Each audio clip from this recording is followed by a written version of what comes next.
కీర్తి కిరీటాలు సీరియల్ 19వ భాగం. రచన ఎద్దనపూడి సులోచనారాణి గారు.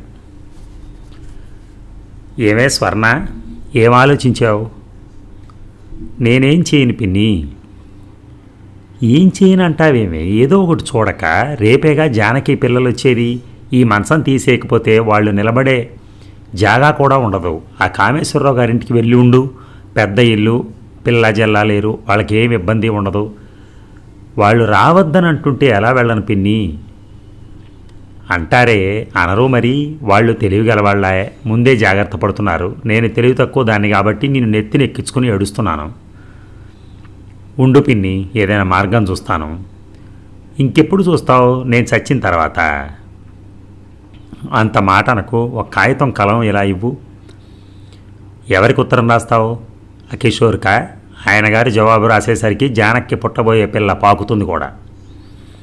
కిషోర్కి కాదు పిన్ని, దిక్కులేని వాళ్ళని చేర్చుకునే హాస్టల్ ఉంది. ప్రస్తుతానికి అక్కడ ఉండనిస్తారేమో చూస్తాను.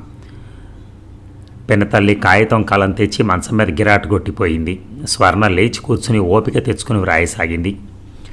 గౌరవనీయులైన కార్యదర్శి గారికి సువర్ణలత నమస్కరించి వ్రాయినది. నేను మీ హాస్టల్ విద్యార్థుల సహాయం కోసం ఒకసారి నృత్య ప్రదర్శన ఇచ్చాను. నేను మీకు గుర్తున్నానని ఆశిస్తున్నాను. ప్రస్తుతం నా పరిస్థితులు మారే. అమ్మా నాన్న పోయారు. అనారోగ్యంతో ఉన్నాను. నన్ను అనాథగా భావించి మీ హాస్టల్లో చేర్పించుకోమని ప్రార్థిస్తున్నాను. మీరు నా ఈ ఉత్తరాన్ని. స్వర్ణ కళ్ళు బైర్లు కమ్మడంతో ఉత్తరం పూర్తి చేయలేక ఆపుచేసి పక్కన పడేసింది. దరిద్రుడికి ఆకలి ఎక్కువ అంటారు, ఇదే కాబోలు. లేచినప్పటి నుంచి కడుపులో పేగులు మెలితిరుగుతున్నట్టు ఎంత ఆకలి. పైకి చెప్పటానికి కూడా సిగ్గనిపిస్తోంది. స్వర్ణ కూర్చోలేకపోయింది. ఇంతలో వీధి వాకిలి చప్పుడయింది. ఎవరు? పిన్ని కూతురు వెళ్ళింది. పిన్ని, ఒక కప్పు కాఫీ ఇస్తావా? స్వర్ణ అడగలేక అడిగింది. కాఫీయా? నాకేం సంపదలు లేవు తల్లి. కూర్చొని తినడానికి అసలే చస్తూ ఉంటే 2 సార్లు కాఫీ ఎక్కడి నుంచి తెమ్మంటావు? పాలు లేవు. స్వర్ణ నీరసంగా మంచం మీద వాలింది. తల్లి ఎప్పుడూ తనని తినమని ఎంత బ్రతిమలాడేది. పుస్తకం చదువుతూ వేడివేడి కాఫీ అక్కడ పెడితే మర్చిపోయిన రోజులు ఎన్నున్నాయి. ఈ ఆకలి ఏమిటి? కళ్ళ ముందు చీకట్లు ముసురుకుంటున్నాయి. పోనీలే, వేడి నీళ్లలో కాస్త పంచదార వేసి పిన్ని. పంచదార కలికంలో కూడా లేదు. స్వర్ణ పడుకుంది. ఒక్క నిమిషం, ఒక్క యుగంలా ఉంది. టైం ఏం గడవదు. స్వర్ణ, ఎవరో పిలిచారు. మూసుకుపోతున్న కళ్ళను బలవంతంగా తెరిచింది. మంచం దగ్గర తేజ నిలబడున్నాడు. స్వర్ణ అతను చూడగానే చప్పున లేచి కూర్చుంది. ఆ లేవటంలో కాలికి మంచం తగిలి ప్రాణం ఎగిరిపోయినంత బాధ కలిగింది. అయినా నవ్వుతూనే అతన్ని పలకరించింది. మీరా, ఎప్పుడొచ్చారు? ఈ పూటే. లోపల నుంచి పినతల్లి కంఠం కంగున వినిపించింది. మళ్ళీ ఎవరో తయారైనట్టున్నారు. వ్యధబస్ అంత అయిపోయింది. అసలు ఇల్లు చాలక చస్తంటే. కామేశ్వరరావు గారు ఏమన్నారు? భర్త అన్నం తింటూ అడిగాడు. ఏమంటారు? ఈ కుంటిదాన్ని ఎవరు రాణిస్తారు? వీలు కాదు అన్నాడు. ఆ సంభాషణ తేజ వినటం గమనించిన స్వర్ణ అతని ధ్యాసను ఇటు తిప్పడానికి గబగబా అడిగింది. ఏమిటి విశేషాలు? అందరూ బాగున్నారా? మిమ్మల్ని చూసి చాలా రోజులైంది. అవును, నెల మీద 2 వారాలు. సావిత్రి ఊళ్ళో లేదు, ఫారిన్ వెళ్ళింది. తెలుసు. అతను పక్కన పడేసున్న కాగితం తీసి యథాలాపంగా చూడసాగాడు. మరుక్షణంలో దాన్ని శ్రద్ధగా చదవటం ప్రారంభించాడు. చదవటం పూర్తి అవగానే తలెత్తి ప్రశ్నార్థకంగా చూశాడు. స్వర్ణ తలదించుకుంది. పిన్ని వాళ్ళకి చాలా ఇబ్బందిగా ఉంది. ఇంకో 2 నెలలు ఇక్కడ ఉండటం జరిగే పనిగా లేదు. అందుకని. తేజ ఏం మాట్లాడలేదు. స్వర్ణ వైపు చూస్తున్నాడు. ఈ శని ఇంట్లో కాలు పెట్టింది. నా బిడ్డ కాస్త హరీమంది. పెద్ద కోడలు రాగం తీస్తోంది. ఊరుకో అమ్మా, ఊరుకో. అత్తగారు ఓదారుస్తోంది. ఏమిటా మొహమాటం నీకు? ఇంట్లోంచి పంపేక ఈవిడగాక ఈవిడ కోసం వచ్చే సంతొకటి. ఆవిడ భర్త విసుక్కుంటూ అన్నాడు. తేజ ముఖం ఎర్రబడింది. కోపం ఆపుకుంటున్నట్టుగా దవడ ఎముక కదలాడింది. వస్తాను స్వర్ణ అన్నాడు తేజ. మీరు నాకు ఒక 10 రూపాయలు ఇస్తారా? అతను లేవబోతున్న వాడల్లా కూర్చున్నాడు. స్వర్ణ సిగ్గుపడుతున్నట్టుగా చెప్పింది. కాలు చాలా బాధగా ఉంది. వారం రోజుల నుంచి కంటికి నిద్ర అనేది ఎరగను. ఏమనుకోకండి. స్లీపింగ్ పిల్స్ వేసుకుంటే కానీ నిద్ర రావటం లేదు. కాలు నొప్పి భరించలేకుండా ఉన్నాను. లేచి కూర్చోవాలంటే కళ్ళు తిరుగుతున్నాయి. ఇంకో 2 రోజులు పోతే మంచంలోంచి ఈ మాత్రం కూడా లేవలేనేమో. స్లీపింగ్ పిల్స్ ఒక్క సీసా కొనుక్కుంటే. ఆ అమ్మాయి అవి ఎందుకు అడుగుతోందో అతనికి అర్థమైపోయింది. ఇప్పుడే వస్తాను స్వర్ణ. చేతిలో కాగితం జేబులోకి తోసి అక్కడి నుంచి వేగంగా వెళ్ళిపోయాడు. స్వర్ణ మంచం మీదకు వాలిపోయింది. నోరు తెరిచి దేవరించి అడిగినా అతను ఇవ్వలేదు. స్నానం చేసి 4 రోజులైంది. లేచి కూర్చునే ఓపికే లేదు. ఇలా క్షణక్షణం మృత్యువు దగ్గరికి దేకుతూ వెళ్లే కంటే ఒక్కసారి చెంగున ఎగిరి గంతులేసి వెళ్ళినట్టుగా దాని కౌగిలిలో చేరుకుంటే ఎంత హాయి. అతను ఒక్క 10 రూపాయలు ఇచ్చుంటే ఎంత బాగుండేది. కళ్ళు కూరుకుపోతున్నాయి. చెవుల్లో హోరు. అమ్మయ్య, నిద్రొస్తోంది. హాయిగా ఉంది. స్వర్ణ, ఎవరో పిలుస్తున్నారు. ఎవరు? లేచి కూర్చో. నాకు ఓపిక లేదు. కాస్త తెచ్చుకో, ఇంటికి వెళ్దాం. ఇంటికా? నాకు ఇల్లు కూడా ఉందా? ఉంది, నేను తీసుకువెళ్ళటానికి వచ్చానులే. ఎవరో గట్టిగా కదిపి బలవంతంగా భుజాలు పట్టుకుని లేపి కూర్చోబెట్టారు. ఎవరో స్వర్ణను స్టెథోస్కోప్తో పరీక్ష చేస్తున్నారు. డాక్టర్, ఈ గుండె ఆగటానికి ఇంకెన్ని రోజులు పడుతుంది? ఈ నరకంలో నేను ఇంకెన్నాళ్ళు ఉండాలి? డివిరియం స్టేజ్ వస్తోంది ఈ అమ్మాయికి. ప్రయాణం తట్టుకోగలదా? నేను మందులు ఇస్తాను, పర్వాలేదు. కానీ అక్కడికి వెళ్ళగానే మాత్రం మంచి డాక్టర్ చూపించండి. ఆ కాలుకు వెంటనే వైద్యం జరగాలి. అతను ఇంజెక్షన్ ఇస్తూ అన్నాడు. అలాగే డాక్టర్. స్వర్ణ మళ్ళీ పడుకోబోతుంటే తేజ ఆపాడు. స్వర్ణ, స్లీపింగ్ పిల్స్ తెచ్చాను. మూసుకుపోతున్న ఆ కళ్ళు తెరుచుకోవడానికి ప్రయత్నించాయి. ఏవి? ఎక్కడ? ఇవిగో. అతని చేతికిచ్చాడు. 2 ఒక బాటిల్ కావాలి. ఇస్తాను, ఇప్పటికీ వేసుకో అన్నాడు. డాక్టర్ ఇచ్చిన మందులు ఇచ్చి వేసుకునేలా చేశాడు. ఈ లోపల ఇంట్లో అందరూ వచ్చి అక్కడ మోగారు. ఎవరు నాయనా నువ్వు? పినతల్లి ఆరా తీసింది. స్వర్ణకి కావాల్సిన వాడిని తీసుకెళ్ళటానికి వచ్చాను. ఇన్నాళ్ళు ఎక్కడికి వెళ్ళావు? తీసుకెళ్ళదలుచుకున్న వాడివి ముందుగా మాతో చెప్పనవసరం లేదా? ఇప్పుడు చెప్తున్నాను కదా. స్వర్ణ సామాన్ ఏమైనా ఉంటే బయట పెట్టండి. అతని ముఖం చూస్తే ఇంకో ప్రశ్న అడిగితే కొట్టేటట్టున్నాడు. అందుకే అందరూ మౌనం వహించారు. స్వర్ణ, లే, బయట ట్యాక్సీ ఉంది, ఆలస్యం చేయకు. స్వర్ణ లేచింది, కానీ నిలబడలేకపోయింది. అతను భుజం చుట్టూ చేయి వేసి పట్టుకున్నాడు. ఒక్క అడుగు వేసిన స్వర్ణ ప్రాణం ఎగిరిపోయినట్టుగా మూలిగింది. అబ్బా, నేను నడవలేను, నన్ను పడుకోనియండి అని మళ్ళీ మంచం వైపు తిరిగింది. అతను ఆఫ్ చేశాడు. నువ్వు నడవగలవు, పద అన్నాడు. ఏమిటయ్యా నీ ధోరణి? ఆ పిల్లని తీసుకుపోతున్నావు, బాగానే ఉంది. కానీ ఆవిడ గారు ఇక్కడ ఇవ్వాల్సిన బాకీలున్నాయి, వాళ్ళకి నేనేం చెప్పను? తేజ ఎడంచేయి జేబులో పోనిచ్చి డబ్బు తీసి ఆవిడ చేతిలో పెట్టాడు. అవి 200 ఉన్నాయి. ఆ పైన ఇంకా కావాల్సి ఉంటే నాకు ఉత్తరం రాయండి. విజిటింగ్ కార్డు కూడా తీసి ఆవిడ వైపు పడేశాడు. అందరూ వింత దృశ్యం చూస్తున్నట్టుగా వీధి వాకిట్లోకి వచ్చారు. తేజ స్వర్ణం తీసుకెళ్లి ట్యాక్సీలో వెనక సీట్లో కూర్చోబెడుతుండగా పినతల్లి ఒక అట్టపెట్టి ఒక సూట్ కేసు తెచ్చి అక్కడ సీటు మీద పడేసింది. అట్టపెట్టి మూత విడిపోయి అందులో ఉన్న టేప్స్ అన్నీ చిందరవందరగా పడ్డాయి. తేజ అవన్నీ చూసి అట్టపెట్టెలో సర్ది ఆ 2 పెట్టెలని ముందు సీట్లో పెట్టాడు. తను వెనక సీట్లో కూర్చొని డోరు వేస్తూ పోనీ డ్రైవర్ అన్నాడు. ట్యాక్సీ హైదరాబాద్ సిటీని వదిలి విజయవాడ రోడ్డు మీద రివ్వున పరిగెడుతోంది. వెనక సీట్లో కూర్చునున్న తేజ కిటికీ మీద ఒరిగిపోయిన స్వర్ణ భుజాలు పట్టుకుని దగ్గరికి తీసుకుని తల తన ఒడిలోకి వచ్చేటట్టుగా పడుకోబెట్టుకున్నాడు. డాక్టర్ ఇచ్చిన మందులు పనిచేసినట్టున్నాయి. ట్యాక్సీ కుదుపుకి అటు ఇటు కదిలిన కాలు బాధతో మూలకుండా నిద్రపోతోంది. ట్యాక్సీ వెనక్కి అనుకుని కూర్చున్న తేజ జేబులోకి చేయి పోనిచ్చి ఒక ఉత్తరం తీసి మళ్ళీ చదువుకోసాగాడు. అది సావిత్రి రాసింది. అందులో ఇలా ఉంది.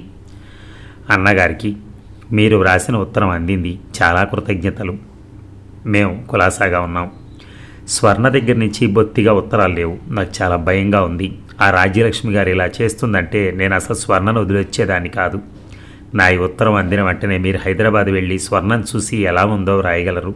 తనకక్కడ బాగా లేదంటే మేము వచ్చే వరకు మీ దగ్గరికి తీసుకెళ్ళి అట్టి పెట్టుకుంటే నేను చాలా సంతోషిస్తాను. ఈ సాయం మీరు నాకు తప్పక చేయగలరు. మీ జాబ్ కోసం ఎదురు చూస్తూ ఉంటాను. మీ చెల్లెలు సావిత్రి.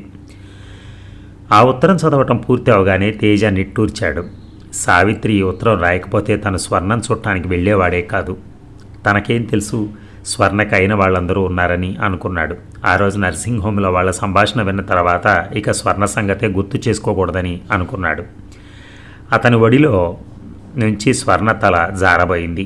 తేజ స్వర్ణను ఎత్తి దగ్గరకు తీసుకున్నాడు. స్వర్ణ తల తన గుండెలకు ఆనింది. ఆ క్షణంలో తనెక్కడుందో ఎవరితో ఎక్కడికి వెళ్తుందో పూర్తిగా స్పృహ లేకుండా ఉన్న స్వర్ణం చూస్తుంటే అతని మనస్సు రేపరేపలాడింది. తను అడుగు పెట్టగానే ఆ ఇంట్లో స్వర్ణ కాఫీ కోసం అడగటం, పినతల్లి చిరాకు పట్టడం, ఆ తర్వాత జరిగిన సంభాషణ గుర్తొచ్చింది. అతని మనసులో ఉన్న సంకోచాలన్నీ దూరమయ్యాయి. స్వర్ణ మెడ చుట్టూ చేయి వేసి ఆ తలను మరింత దగ్గరగా హత్తుకున్నాడు. నీకందరూ ఉన్నారనుకున్నాను స్వర్ణ, అందుకే దూరంగా ఉండిపోయాను. నువ్వు ఇంత బాధపడుతున్నావని నాకు తెలియదు. తెలిసుంటే ఇన్నాళ్ళు అసలు ఊరుకునే ఉండేవాడిని కాదు అని అనుకోసాగాడు. సాయం సంధ్య దిగంతాల వరకు కింజాయ రంగుతో రంగవల్లులు దిద్దుతోంది. ఆ అందం నైపుణ్యం చూసి మెచ్చుకోలుగా తలలు పంకిస్తున్నట్లుగా కొబ్బరి ఆకులు మెల్లగా కదులుతున్నాయి. దొడ్లో వేప చెట్టు మీద చేరిన పిట్టలు కోకోవ శబ్దం చేస్తున్నాయి. ఎదురుగా వేణుగోపాలస్వామి ఆలయంలోంచి జేగంటలు వినిపిస్తున్నాయి. స్వర్ణ డాబా మీద ఆరుబయట పడ కుర్చీలో కూర్చునుంది. తల క్రింద 2 దిండ్లు ఎత్తిపెట్టి ఉన్నాయి. గ్రీష్మ తాపానికి వడిలి ఎండిపోవటానికి సిద్ధమైన లత తొలకరి జల్లుకు ప్రాణం పూసుకుని నేవళం సంపాదిస్తున్నట్లుగా హైదరాబాద్ నుంచి వచ్చేటప్పుడు స్పృహ లేని స్థితిలో అనారోగ్యంతో కూర్చోవటానికి నిలబట్టడానికి కూడా శక్తి లేనట్టుగా ఉన్న స్వర్ణ విద్యాపురం వచ్చిన వారం రోజులకే తేజ విజయవాడ నుంచి తీసుకొచ్చి చూపించిన ప్రసిద్ధుడైన డాక్టర్ వైద్యంతో రాత్రింబవళ్ళు రత్తమ్మ కంటికి రెప్పలా కాపాడుతూ చేసిన సేవలతో ఏసోబు అల్లరి చిల్లరి పనులు చేసి పకాలన నవ్వు తెప్పించే సంఘటనలతో కాస్త కోలుకోసాగింది. స్వర్ణ శరీరంలో మాసిపోయిన లావణ్యం తిరిగి సంతరించుకోవటం ప్రారంభించింది. మనసుకు విశ్రాంతి చిక్కి కంటి నిండా నిద్ర రాసాగింది. తేజ అతనికి ఏం ఫేజ్ ఇస్తానని చెప్పాడో ఏమో కానీ డాక్టర్ రోజు విడిచి రోజు సాయంత్రం వేళ వచ్చి చూసి వెళ్తున్నాడు. ఈ రోజున స్వర్ణను పరీక్ష చేసి మందులు రాసిచ్చి మళ్ళీ ఆదివారం వరకు నేను రాను, అవసరం లేదు, ఈ మందులు వాడండి చాలు. నడక ప్రాక్టీస్ మాత్రం ఉదయం సాయంత్రం తప్పకుండా చేయాలి, ఒక్క పూట కూడా మానొద్దు అని హెచ్చరించి వెళ్ళాడు. తేజ ఆయన్ని సాగనంపడానికి కిందకి వెళ్ళాడు. రత్తమ్మ పైకొచ్చింది. ఈ 10 రోజుల్లో తను స్నానం చేయటంలో, జడ వేసుకోవటంలో, లేచి అటూ ఇటూ తిరగటంలో రత్తమ్మ ఎంతో సాయం చేసింది. ఆ చేయటంలో ఏదో పని మనిషి తన పని నెరవేర్చుకున్నట్టుగా కాకుండా తన ఆసక్తతను గమనించి ఆదుకోవాలనే ఆత్మీయతతో ఆసరాగా నిలబడ్డట్టుగా, కన్న తల్లిని గుర్తు చేస్తున్నట్టుగా చేస్తోంది. వీళ్ళ రుణం ఎలా తీర్చుకోగలుగుతాను?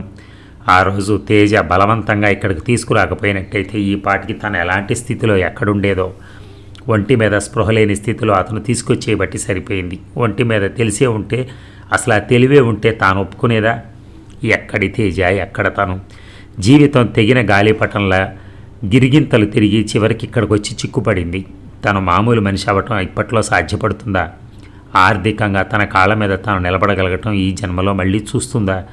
అపరిచితులైన వీళ్ల దగ్గర ఇలా భారంగా ఉండటం బాధగానే ఉంది. కానీ అక్కడి నుంచి వేరే వెళ్ళటానికి చోటు లేదు.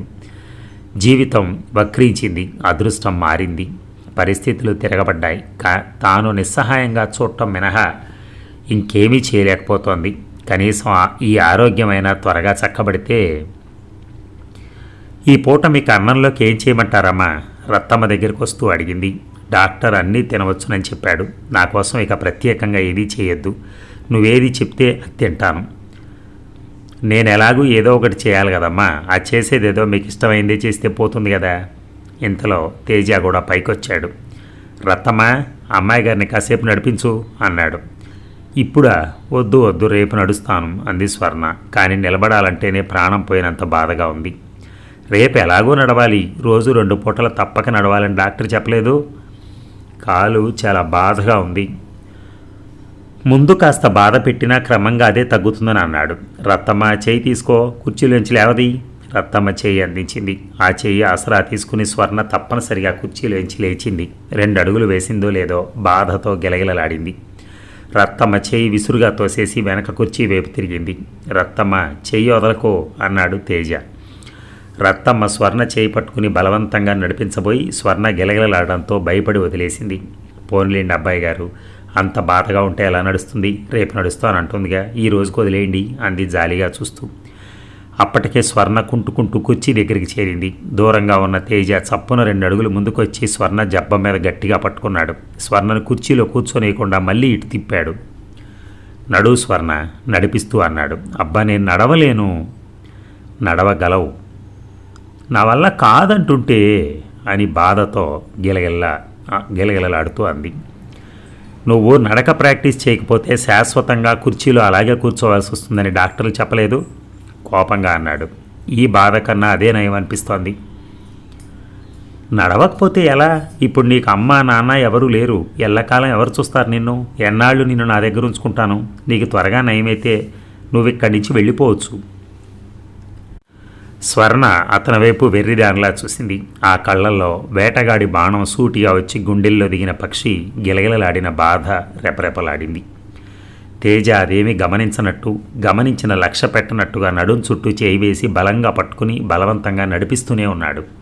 స్వర్ణ మళ్ళీ బాధ అని అనలేదు. పళ్ళు బిగబట్టి ప్రాణం పోతున్నట్టుగా అనిపిస్తున్న ఆ బాధను ఓర్చుకుంది. ముఖం కమిలినట్టుగా అయింది. ఒంటి నిండా చెమటలు పట్టాయి. అతని చేతులు విడిపించుకుంటూ, మీరు వదలండి, నేను నడుస్తాను అంది. తేజ వదిలేశాడు. అయ్యో పడుతుందేమో. రత్తమ్మ చప్పున ముందుకు రాబోతుంటే తేజ వారించాడు. స్వర్ణ చెమటలు దిగకారుతుండగా మెల్లగా తప్పటడుగులు వేయటం నేర్చుకుంటున్న పసిపాపలాగా కుర్చీ దగ్గర నుంచి పిట్టగోడ దగ్గరికి, అక్కడి నుంచి మళ్ళీ కుర్చీ దగ్గరికి నడవసాగింది. ఇక చాలేండి అబ్బాయి గారు, రేపు నడుస్తుందిగా అంది రత్తమ్మ. వద్దు రత్తమ్మ, నువ్వేమనకు, నాకేం బాధ లేదు. కుర్చీ దగ్గర నుంచి పిట్టగోడ వైపు మెల్లగా వస్తూ అంది. ఇక చాలే స్వర్ణ. అప్పటికే స్వర్ణ కళ్ళు తిరగటంతో బ్యాలెన్స్ తప్పి తూలి పడబోయింది. తేజ చప్పున చేయి చాచి పట్టుకున్నాడు. స్వర్ణ విడిపించుకోవటానికి ప్రయత్నిస్తూ, వద్దు, నా కాలు త్వరగా నయం కావాలి. ఎన్నాళ్ళని ఇక్కడ ఉంటాను? కాస్త నడవగలిగానంటే వెళ్ళిపోవచ్చు అంది. స్వర్ణ. ఆప్యాయంగా ఆర్తిగా ఉన్న ఆ పిలుపుతో స్వర్ణ అంతవరకు గొంతులో బలవంతంగా నొక్కి పట్టించిన దుఃఖం ఒక్కసారిగా వరదలై పొంగింది. నేను ఆ రోజున సావిత్రితో తిరిగి వచ్చినప్పుడు తిరిగి వెళుతూ ఏమన్నాను? ఈసారి వచ్చినప్పుడు మీకు విసుగు పుట్టే వరకు ఉంటానని అన్నాను. పైన తథాస్తు దేవతలు ఉంటారు సుమా అని మీరు అప్పుడే అన్నారు. నా హాస్యం ఇలా అపహాస్యం అవుతుందని అనుకోలేదు. తేజ రెండు చేతులతో స్వర్ణం దగ్గరికి తీసుకున్నాడు. ఆ క్షణంలో ఏదేదో చెప్పాలనే ఆవేశం అతని మొహంలో పొంగినా అతనిలో ఉన్న వివేకం ఇప్పుడు సమయం కాదన్నట్టుగా వెనక్కి లాగింది. రత్తమ్మ, ఒక కప్పు వేడిగా హార్లిక్స్ తీసుకునిరా అన్నాడు. ఇక అమ్మాయి గారు, ఏ సోబు మెల్లగా పిలుస్తూ గదిలోకి వచ్చాడు. ఏమిటి? నాకు ఒక లెక్క రాలేదు, మీరు కొంచెం చెప్తారా? అబ్బాయి గారు వచ్చేసరికి అన్నీ చేసి ఉండకపోతే నన్ను తంతారు.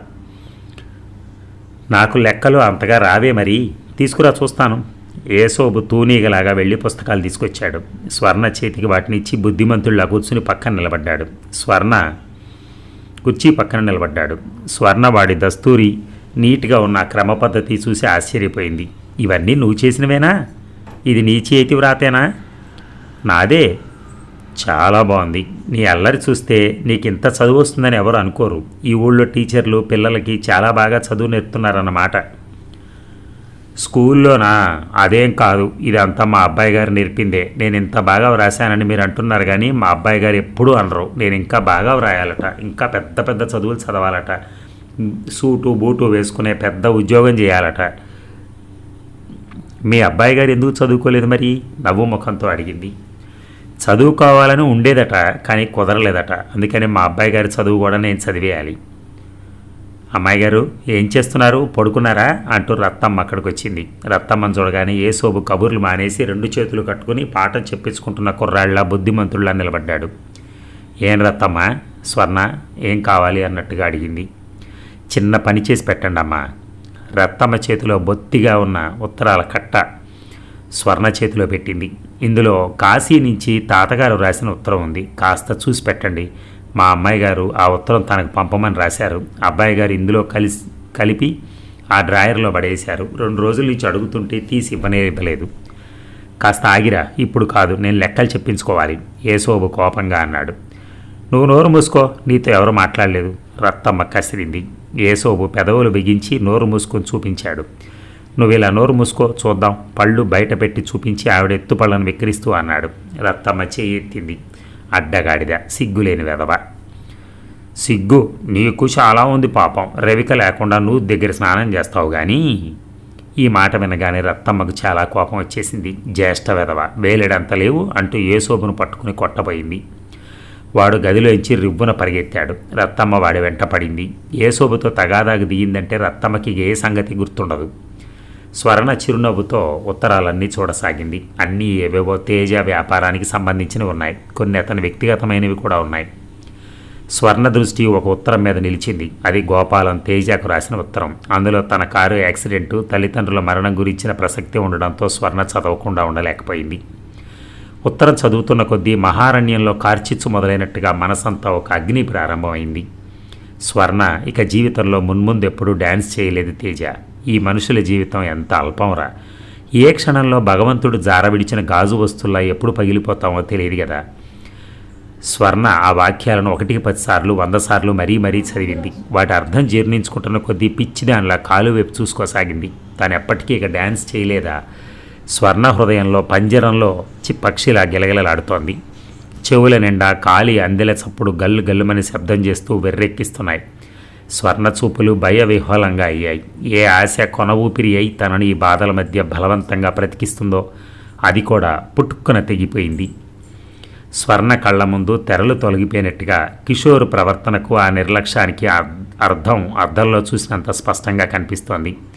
ఎన్నడూ తనిక డ్యాన్స్ చేయలేదు. తన కాలి గజ్జెలు ఇంక ఎప్పుడు మోగనే మోగవు. ఈ భాగం ఇంతటితో సమాప్తం. మళ్ళీ రేపు కలుద్దాం. Thank you very much.